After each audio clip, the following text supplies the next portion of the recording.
ஜெயலலிதா கெட்டவங்க நல்லவங்க எல்லாம் நான் சொல்ல வரல. அவங்க ஒரு தனி லேடி.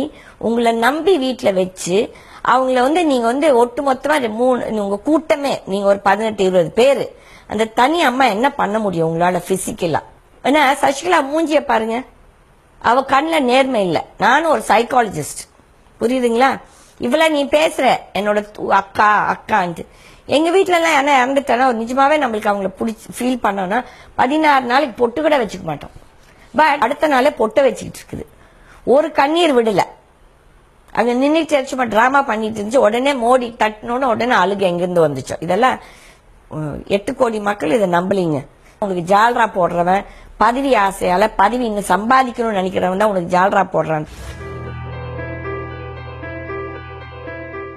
நானே கேட்டேன், சின்னம்மா என்ன சின்னம்மா, எல்லாத்துக்கும் அவங்க வீட்டுல அவங்க அம்மா இருக்குது இல்ல, அந்த மாதிரி சசிகலான்னு கூப்பிட்டுக்கலாம். நாளைக்கு நீங்க பதவிக்கு வந்துட்டு அவங்கள ஏதோ பெரியப்பான்னு கூப்பிடுவாங்கன்னு நினைக்கிறேன். எனக்கு தம்பிதுரை பத்தி தெரியும். என் காலேஜ்ல அவர் என்னோட படிச்ச என்னோட சீனியர். இவன் எப்படி வாழ்ந்தா, இவனோட பேக்ரவுண்ட் என்ன எல்லாம் தெரியும். நான் ஒரு ஆள் சொல்லல, ஒட்டுமொத்த மக்களுக்கும் தெரியும். இன்னைக்கு இவன் யோகிதம் பேசுறான். அம்மாவை பத்தி எவ்வளவு கேவலமா பேசுற எனக்கு தெரியும். 87 தம்பிதுரை, நீங்க ராஜாராம் வீட்டுல ஒரு மீட்டிங் நடந்தது. இதே ஜெயலலிதாவை நீங்க என்னெல்லாம் கேவலமா பேசுறீங்க, நான் விட்னஸ் அதுக்கு. நீங்க வேணா மறந்துடலாம் காசு பணத்துக்காக, நாங்களாம் மறக்க மாட்டோம். இன்னைக்கு அதே வாய் இன்னைக்கு இந்த அம்மாவுக்கு சின்னம்மா என்ன நீங்களா சொன்னீங்க, பர்மனன்ட் பொதுச் செயலாளர் ஜெயலலிதா அம்மா சொன்னீங்க. அதுக்கப்புறம் சொன்னீங்க உங்களை தவிர்த்து வேற யாரும் புடிச்சு தலைவியா வர முடியாதுன்னு. கோயம்புத்தூர்ல ஒரு சில மந்திரி அவெல்லாம் 2வது புடிச்சி தலைவி.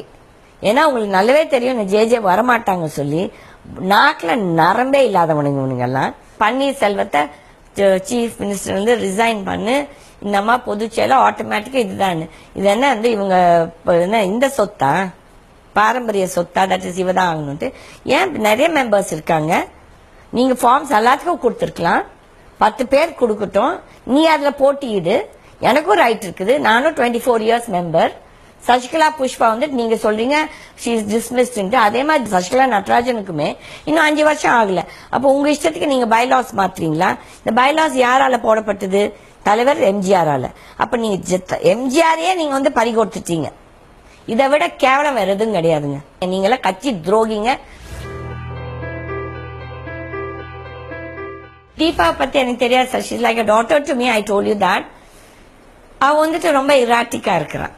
ஓகே, அது அரசியலுக்கு சரி வரான். எப்போ தைரியமா எதிர்க்கணும்னு நினைச்சிட்டோமோ எதிர்க்கணும். என்னைக்கு உண்மை பேச்சு நிக்கும். இந்த அரசியல்வாதி மாதிரி நம்ம மதில் மேல பூனையாட்டம் இருந்தானா அது என்னைக்கும் நிக்காது. இன்னைக்குல என்னைக்கும் நிக்காது. சோ அதனால தீபா அரசியல் பத்தி நான் பேச விரும்பல sir. Especially Deepa, I am so surprised. That is உனக்கு கொஞ்சம் கூட ரோஷம் இல்ல. இவ்வளவு நீ சின்னத்தன்னு கூப்பிடுற. உன் மனசாட்சியை நிஜமா தொட்டு பாரு. உங்க அப்பா அம்மா உங்களை எல்லாம் எப்படி உங்க ட்ரீட் பண்ணாங்கன்ட்டு. எல்லாரும் என்ன பணத்துக்காக வேலைக்கு போயிட்டான், அதுதான் உண்மை. உன் மனசாட்சி நீ இன்னைக்கு ஒத்துக்காட்டியும் என்னைக்கோ ஒரு நாள் நீ ஒத்துப்ப. கீதா ஆண்டி சொல்றது கரெக்ட் சார். அது என்ன தேர்வு சார்? அவங்க தேர்வு பண்ண ஃபர்ஸ்ட் நாங்க நீங்க பேசும்போது அவங்க என்ன சொன்னாங்க, இல்ல இப்ப தற்காலிகமா தான் வச்சிருக்கிறோம். தற்காலிகமா யார் சார் நீங்க டிசைட் பண்ணிடுறோம்? 1.5 கோடி மெம்பர்ஸ் இருக்கிறாங்க. ஏன் நீ மெம்பர்ஸ கூப்பிட மாட்டேங்கிற? உனக்கு ஜால்ரா போடுற இந்த 130 எம்எல்ஏவும் இந்த எம்பியும் இந்த ராஜ்யசபா எம்பியும் இந்த ஒரு சில பதவியில இருக்கவங்க அவங்க பதவியை காப்பாத்துக்கிறதுக்கு சொல்லி 1% கூட கிடையாது. 0.1%. 1.5 கோடியில 3000 பேர் 0.1%. அப்ப 0.1% தான் ஸ்ட்ராங்கா? உனக்கு எவ்வளவு ஒரு ஆசை, அந்த ஆதாங்கம், எவ்வளவு ஒரு பேராசை.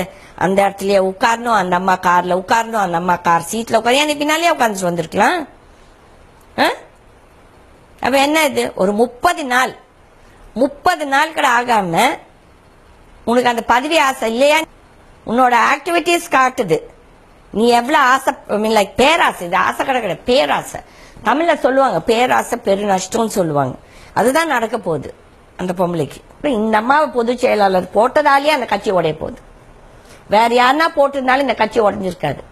இதே சைடே என்கிட்ட அன்னைக்கு சொல்றாரு, கீதம்மா கட்சியை உடைச்சிடாதீங்க கீதம்மா. நான் யாருங்க கட்சியை உடைக்கிறதுக்கு? எனக்கு என்ன சக்தி இருக்கு கட்சியை உடைக்கிறதுக்கு? நீங்க பண்ண தவறுகளே உங்களுக்கு கட்சியை உடைச்சிடும், நீங்களாவே உடைச்சுப்பீங்க. உங்களுக்கு மக்களோட உணர்வே உங்களுக்கு புரியலையே. போய் பாருங்க ஒவ்வொரு ஊர்ல எப்படி மக்கள் கொந்தளிச்சிட்டு இருக்கிறாங்க. அந்த உணர்வே தெரியாம நீங்க வந்து இங்க மெட்ராஸ்ல அரசியல் பண்ணிட்டு இருக்கீங்களா? இந்த மக்கள் கிட்ட தான் ஓட்டுக்கு போகணும் சார். அப்ப தெரியும் நீங்க எவ்வளவு பெரிய ஒரு தப்பு பண்ணிருக்கிறீங்க. இந்த சசிகலான்னு ஒரு தீய சக்தியை நீங்க வந்து உருவாக்குறீங்க. இது உங்களுக்கே நெகட்டிவா போகும். என்கிட்ட எல்லா மெசேஜ் இருக்குது, நான் கொடுக்க வேண்டிய இடத்துல எல்லாம் கொடுத்தாச்சு. சசிகலான்னு ஒரு நபர் வந்துட்டு ஒருத்தர் கிட்ட 33 வருஷம் வேலை செய்ததோ இல்ல கூட இருந்ததால அவங்களுக்கு ஆட்டோமேட்டிக்கா இந்த ரைட் வந்துடாது. இந்த கட்சி வந்துட்டு அவங்களுக்கு ஒரு 1.5 கோடி மக்கள் தொண்டர்கள் இருக்காங்க. அதுல நானும் ஒரு மெம்பர். நான் வந்துட்டு ஜெயலலிதாவால் தேர்ந்தெடுக்கப்பட்ட ஒரு மெம்பர். அவங்க வந்து என்னை வற்புறுத்தி என்னை சேர்த்திக்கிட்டாங்க. நான் வந்து ஓடி போய் அம்மா நான் உங்க கட்சியில சேர்றேன்னு நான் சொல்லல.